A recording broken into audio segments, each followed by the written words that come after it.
ভাৰত ভূটান সীমান্তৰ বগামাটিত আবদ্ধ বন্য হস্তীৰ পোৱালি উদ্ধাৰ বন বিভাগৰ।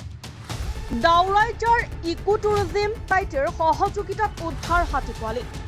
ভাৰত ভূটান সীমান্তৰ বাক্সা আৰু ওদালগুৰি জিলাৰ সীমান্তৱৰ্তী পৰ্যটনস্থলী বগামাটিত আবদ্ধ হৈ থকা এটি বন্য হস্তীৰ পোৱালি উদ্ধাৰ কৰিবলৈ সক্ষম হয় বন বিভাগ।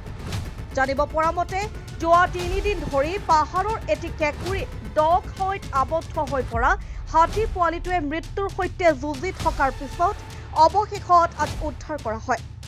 বগামাটিৰ পাহাৰৰ এটি কেঁকুৰিত আবদ্ধ হৈ পৰিছিল হাতী পোৱালিটো। 3 দিন ধৰি পাহাৰৰ কেঁকুৰিত আবদ্ধ হৈ থকাৰ পিছত প্ৰাণহানি হোৱাৰ পৰা কোনোমতে ৰক্ষা পৰে হাতী পোৱালিটো। হাতীৰ পোৱালিটো উদ্ধাৰৰ ক্ষেত্ৰত শনিবাৰৰ পুৱাৰে পৰা যুদ্ধংদেহী অভিযান চলাই বন বিভাগে। ধনচিৰি বন সংমণ্ডলৰ বন বিষয়া দিবাকৰ দাসৰ নেতৃত্বত চলা এই অভিযানত অৱশেষত উদ্ধাৰ কৰা হয় পোৱালিটো। ঘটনাস্থলীত উপস্থিত হৈ কোকৰাঝাৰ পশু চিকিৎসালয় চিকিৎসকৰ দলে প্ৰাথমিক চিকিৎসা প্ৰদান কৰে। উল্লেখযোগ্য যে ট্ৰেংকুলাইজ কৰি হাতীৰ পোৱালিটোক উদ্ধাৰ কৰা হয়।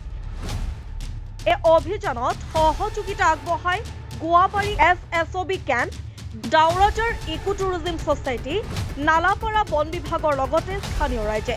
ইপিনে দাউৰাজাৰ ইকো টুৰিজিম ছ'চাইটিৰ সভাপতি ৰাজেন বৰুৱা আৰু সম্পাদক হেমন্ত মুছহাৰীয়ে হাতী পোৱালিটো উদ্ধাৰৰ ক্ষেত্ৰত যথেষ্ট সহায় সহযোগিতা আগবঢ়োৱাৰ লগতে পোৱালিটোক খাদ্য যোগান ধৰে।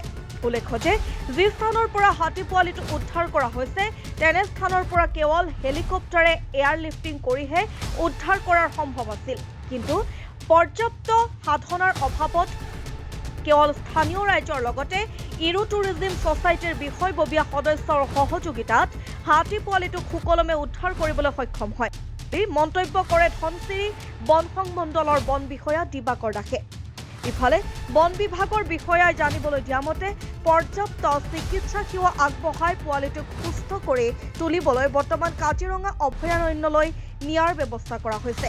এটি বনৰীয়া হাতী পোৱালি নিশ্চিত মৃত্যুমুখৰ পৰা উদ্ধাৰ কৰা বন বিভাগৰ ৰাইজে ধন্যবাদ জনোৱাৰ লগতে প্ৰকৃতিপ্ৰেমীসকলে সন্তুষ্টি প্ৰকাশ কৰিছে।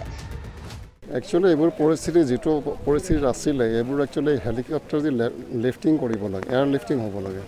কাৰণ যিটো মানে পদ্ধতিত আমি নমালোঁ বহুতেই ৰিস্কি আছিলে আৰু এই জেগাত আমি যদি এৰি থৈ যাওঁ হয়তো হাতীটো মৰি থাকিব আৰু আমি ট্ৰেংকুলাইজ কৰি নমাই আনিব লগা হ'লেও এক্সিডেণ্টৰ চান্স মেক্সিমাম আছিলে।